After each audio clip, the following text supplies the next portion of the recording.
Thank you. It's truly an honor to be here. It's personally an exciting time, but it's also an incredibly exciting time for us as family physicians, because people are talking about us. From the White House to the state houses, people are pushing primary care. And the media is constantly talking about family physicians. Now, they don't always know fully everything that we do, but they're talking about us, and that's progress. Family physicians are leading the way in transforming the healthcare system. This is audience participation. How many of you have an EHR? Oh, yes. How many of you have a PCMH designation? Right? How many of you have gotten money for meaningful use? Okay. Now, I appreciate the cheers, but I also know those acronyms come with frustrations. And I know the transition is not easy. However, we have demanded that payers begin to recognize our value. And that's finally happening. Family physicians, we are leading the way. We're adapting our practices to be more effective patient-centered medical homes. We're learning to work smarter and not harder. Now, I was the only family physician, actually only physician in a small town, Trenton, Georgia, town of 1,400. For 2.5 years, it was just me. I was thrown into an isolated practice where I truly was basically just working harder, and I wasn't sure I was that smart. But I hung in, and I added things to my practice. I added a hospital service, and I looked to see what else was around. And I realized that in Trenton, in addition to my office, there was also a health department, there was a pharmacy, there was a physical therapy office, there were 2 chiropractors, and an EMS station. Independently, we took care of our community. We did the best we could because it was the right thing to do. We didn't know it, but we were really kind of wanting to be a patient-centered medical home. But I didn't have the resources then to pull that off. Now, each of us is learning to have those tools to take the meaningful steps to move forward the ability to provide for our patients better outcomes, better health, and at less cost, the triple aim. Now, family physicians are uniquely trained. We truly are cradle to grave. We don't have to discriminate based on gender, age, body part, disease, organ system, location in the hospital. But even if we have changed our practice, which many of us have, we are still comprehensively educated and trained. There is no one else like us. We cannot be replaced. We are what the country needs. And the country is starting to get it. People want patient-centered care. But we know what that means at its core, because we do not treat diseases. We treat people. This crucial distinction has to be foundational. Family medicine has to be foundational.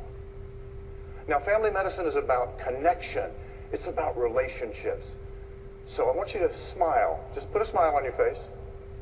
Now, turn to somebody in front of you or behind you. Introduce yourself and shake their hand.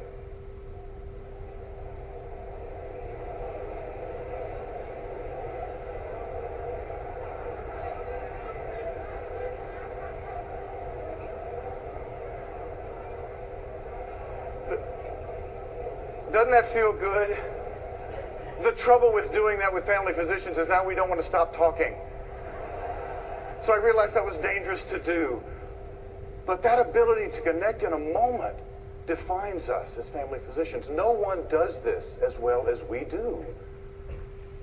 Family physicians are also about appreciating all the different roles. How many of you are in an independent physician practice? God bless you. How many of you are in group practices? How about hospital-based only? How about employed, however you want to define it? Yes. Yeah. Men. Okay, at least 5 of you. Good. Women. Yeah. All right. Fathers. Mothers. Patients. Okay. Recognize how many times you raised your hand. We are more than one designation or one checkbox. Family physicians understanding wearing many hats. Now, right now, there's a really important hat that we all have to wear. That's of recruiter. You know, each one of us personally has the chance to address the pipeline issue in family medicine. This is critical. How many of you either work with medical students or know someone who wants to go to medical school? Yes, and yeah, the applause is good on that too.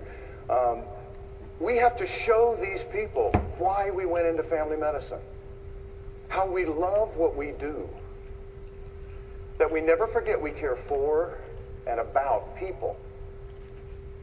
We have to inspire and excite, and we do that. Yet with all these roles, we also have to maintain balance, and this is really challenging. Especially right now, it seems very difficult to find. But our own health and our own balance must be supported. This is really the fourth part of the triple aim, and it can't be forgotten. We have all sacrificed something to get to where we are. But you always have options. You can always make a different choice. You always have that power. Can you reclaim something that you've given up? Now, I was able to do so despite what I thought was a pretty busy life. So my wife, Alex, got me interested in yoga when she was doing her instructor training.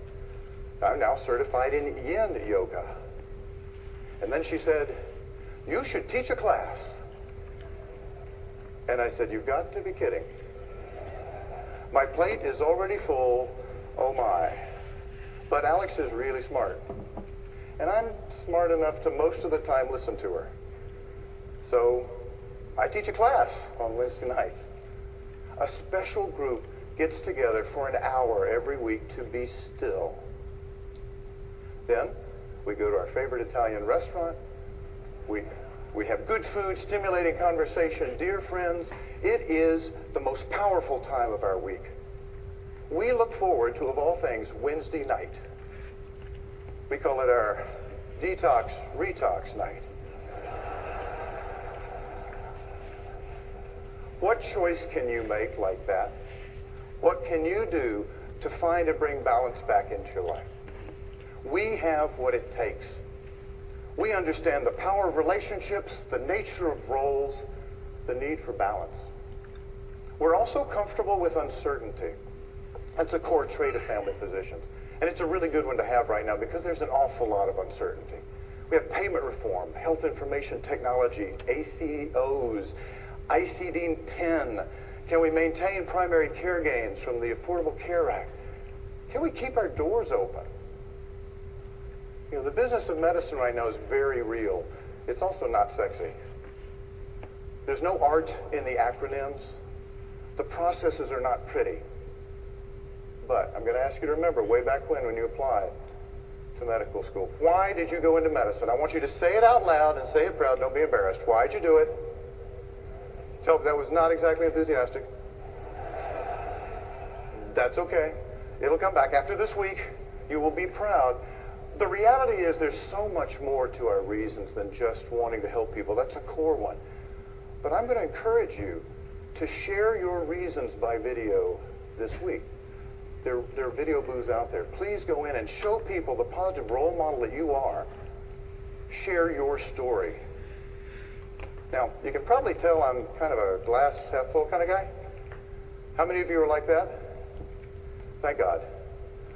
Because those of you who did not raise your hands, I know that I'm incredibly annoying. I'm always talking about, that's a tremendous learning opportunity. This is a teachable moment. Or my favorite, it's all good. Well, here I stand, and I realize it's better than good. I'm honored to represent and to serve you. 4 years ago, I promised to tell your stories, and I'm going to continue to do so this year, because we make a difference. But we're family physicians. We sometimes forget the kind of impact we make. The days are frustrating. We go home and we vent. But please, afterwards, remember at the end of the day, that person, that someone you touched, that person for whom you made a difference in their life. Now, that difference may not be in the way you expect. It could be a smile, a note, a simple thank you, just caring. That's because little things are not little. So what's the bottom line? We cannot be replaced.